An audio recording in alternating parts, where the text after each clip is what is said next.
This is the Big Spenders Football League Recap Show.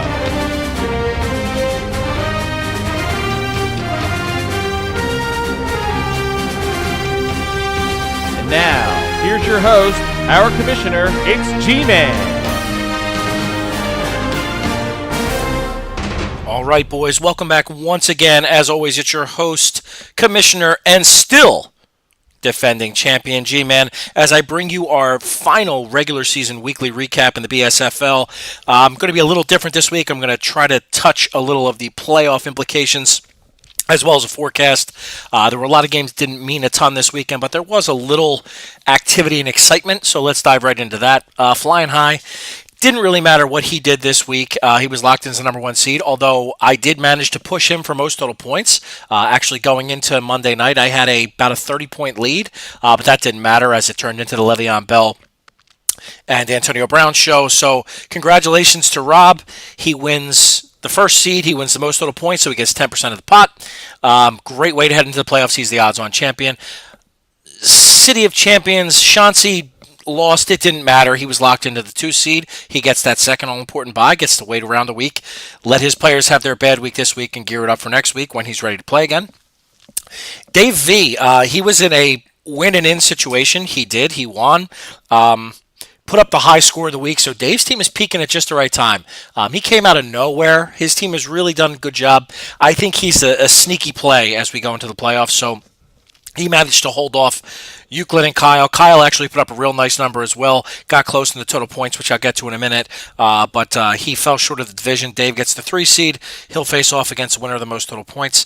Rob K lost. Didn't matter. He's locked into the 4 seed. He will play me next week. I won. Put up a big score, but not quite enough to get the most total points, so it didn't really matter either. I was locked into the 5 seed. So we will face off against each other. The 6 seed, that's where the drama really came in. Although, Kyle, for all you accountants out there, please don't ever let him near anybody's books. He can't figure math at all. He told me he lost on the last-second field goal by Boswell, and then he told me that he actually lost by 8. As I look at the scores, Zeke and Ye Shall Find is our final playoff team. They got it on the most total points. They beat Kyle by 3. So I'm not sure exactly what Kyle was talking about, but he did not make it in. Big props to everybody who actually showed up in the last week. As Kyle mentioned in a text chat line, everybody who needed to show up showed up. Zeke and Ye Shall Find put up a nice score to make sure he got in.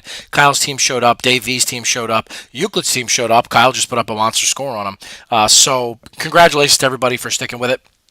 Let's look to the playoffs.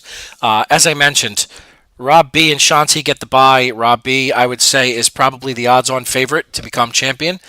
His team has been the best most of the year. He also made a trade with his brother where he picked up Le'Veon Bell. Nice to get that at the end of the year. He had the supplement at quarterback. He was able to give up Brady because he had Carson Wentz on his bench. So big props for that drafting. Chauncey, he also gets by. His team wasn't that impressive to me most of the year, but he just continued to win. The bye is super important to at least make sure you get to the finals. So congratulations to Chauncey. The 3-6 matchup, Dave V, as I mentioned, came out of nowhere to win his division versus Rich, who won the most total points. So both Boer brothers are in the playoffs this year. I would give a slight lean to Dave in this because his team seems to be peaking right now. Rich did trade Le'Veon Bell, his only real stud running back, probably his best player, especially with the Elliott situation. But Tom Brady can make up for a lot of sins, and that's who he got back in that trade. So he certainly has a puncher's chance. I would say probably about a 5-point favorite for Dave. We'll see how it goes. The 4-5 matchup is myself versus Rob K. Same thing. I would probably give a slight lean there to me. My team has been better most of the years, finished with a lot more points. I do have some hit-or-miss guys like the Tyreek Hills of the world, but I need Breeze to basically throw a little bit on Thursday instead of just being a running team, although I would like Alvin Kamara to get a little bit of that action. They listed Mark Ingram as questionable with toe, so hopefully he doesn't play.